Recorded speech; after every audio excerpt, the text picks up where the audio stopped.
Welcome back, everybody. Cuthbert Langley here on Morningline. We are talking holiday travel and just travel in general throughout Tennessee and around the Southeast. Of course, so many of you are going to be traveling this year. They're going to have a record number, 100 million people expected on the roadways this holiday season. So it's definitely going to be quite an experience for folks out on the roadways this year. If you have any questions at any point throughout the show, give us a call, 737+. We've got the experts here. We have Stephanie from AAA and John Schroer, of course, the commissioner with the Department of Transportation, joining us.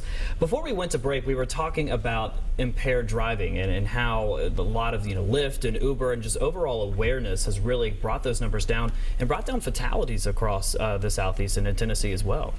Right, and in Tennessee, we are looking at ending the year on a very good note as far as fatalities go. We may even go lower than last year's numbers. Well, I think we definitely will beat last year's numbers. Yeah. Great. So that's very good news. It takes into account everything, though, not just intoxicated driving. What AAA found with our traffic safety study, we do a culture index study every year, and it's interesting to see that people say that drinking while driving is not acceptable.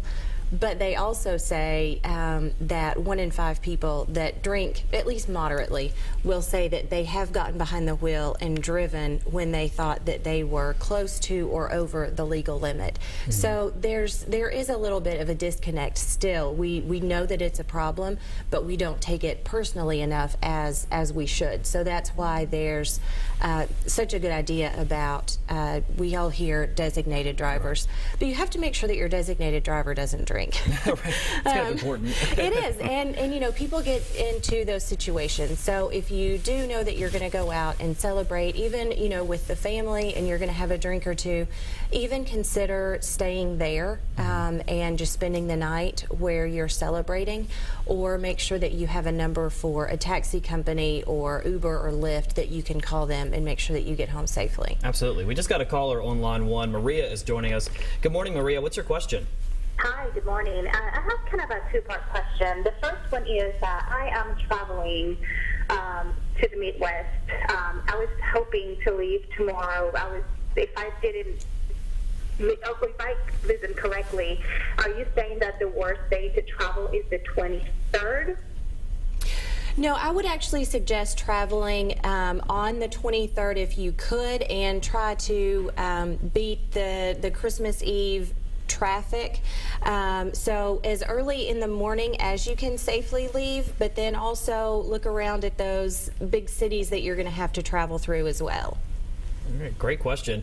And we were talking more too about the programs that exist. Yesterday we had the sheriff, the Davidson County Sheriff, on with us, Darren Hall, talking about how they have a program where they will drive people home on New Year's Eve. The AAA has a similar type program as well. Is that correct? We do. It's called Tow to Go, and we want people to know this is a last resort. So if your designated driver ends up not being so designated, that's a good way to put it. Yeah, you can call. There's a toll-free number that you can call. It's 855-2-TOW-TO-GO.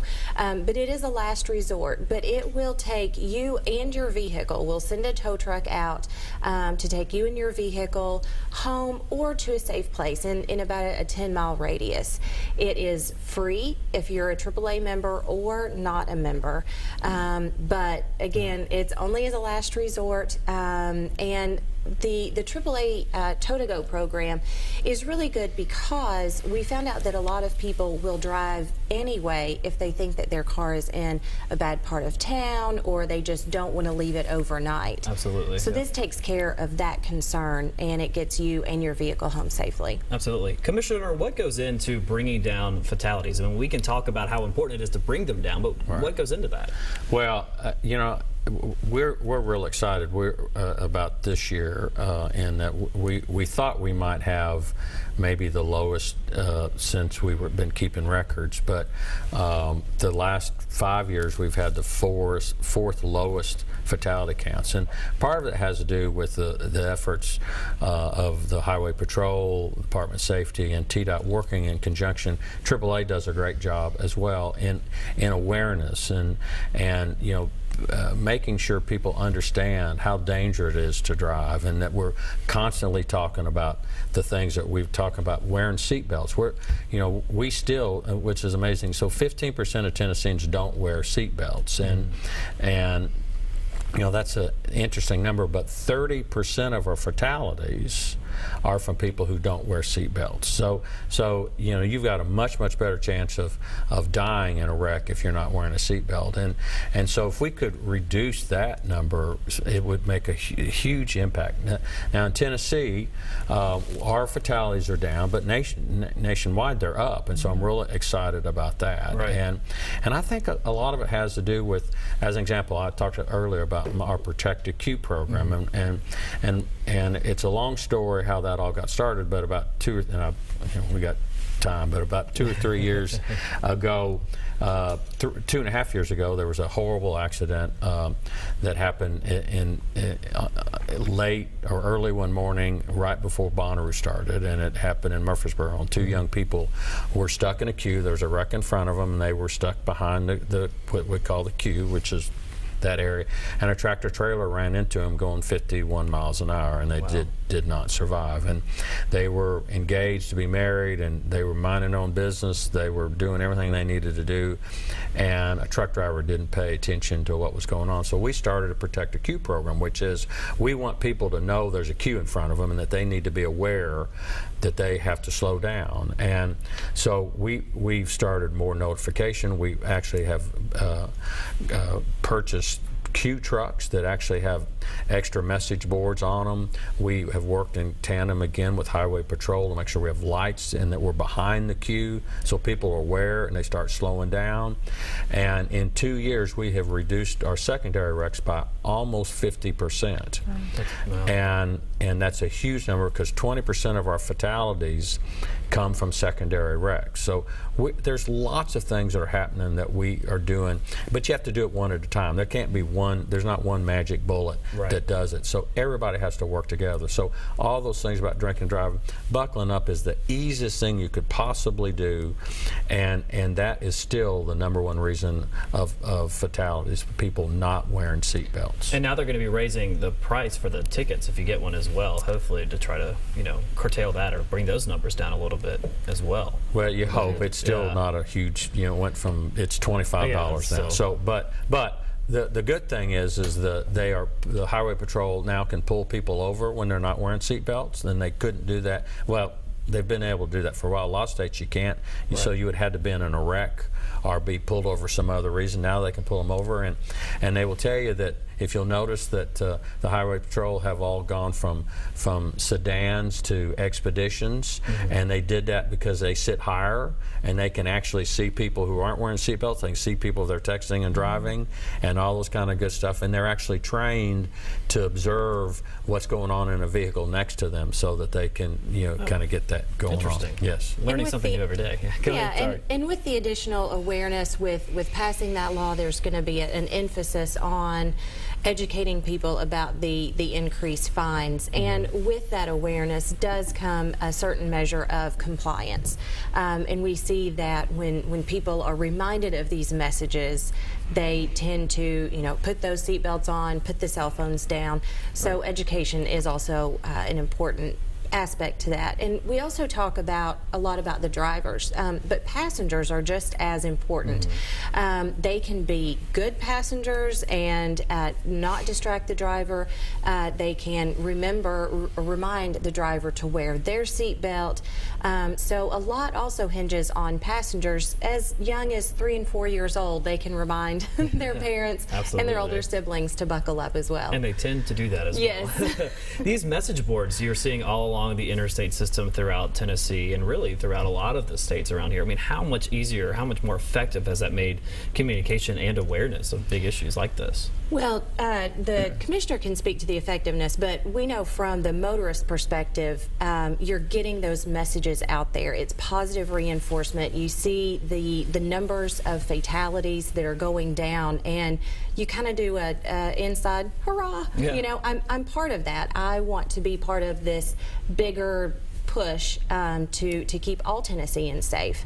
But it has been definitely effective getting messages. We were the first state to put on fatalities on our message boards. We also were one of the first states to start to be a little creative on our signs, and we put a little humor behind them. And we've actually, some people have complained about that, which is really interesting. Interesting, yeah.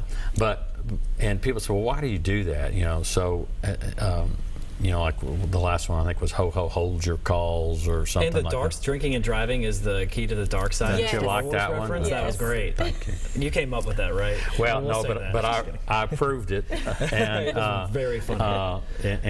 But I made sure it got out on Thursday because I went to the movie Thursday night with my kids, so so it was tied into that. Perfect timing. But here is the reason. People say, well, that doesn't have anything to do with safety, and it does have some awareness issues. But here's why it's so important, is because that sign might have said, "Road closed ahead. There's a wreck." And so you would be prepared for that. And what happens is they got to the point where people weren't paying attention to the signs. And so we would have, like that truck driver that ran into that young couple. We had it on a message board. He just never paid attention to it. And so what we want to do is bring attention to the message board so that the next sign might save their lives. And if you make them creative and make them funny, make them controversial, people will look at them every morning when they drive into work, and to see what the crazy commissioner has done this time, and that next message may be the one that says there's a road closed ahead, the right lane's closed ahead, whatever it might say.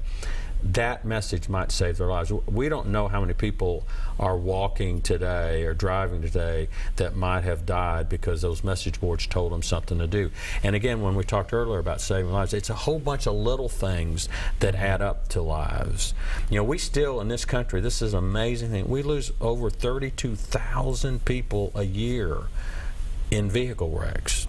32,000 people. Now, think of what people would feel like if 32,000 people died in airplane crashes in the United States in a year, or if a pandemic came and 32,000 people died of that. I kept talking about the Ebola issue. We as a country were panicked over Ebola, and one person passed away from it, and that person got it in Africa. Right. No one who got it in America died, but we still forever talked about it. Well, you know, what if 32,000 people died from Ebola? We wouldn't have come out of our houses. So we accept the amount of that risk, and people have got to pay more attention to that. Absolutely. Well, we're going to take a quick break, but if you have any other questions, want some tips for your holiday travel, definitely give us a call, 737+. We'll be right back.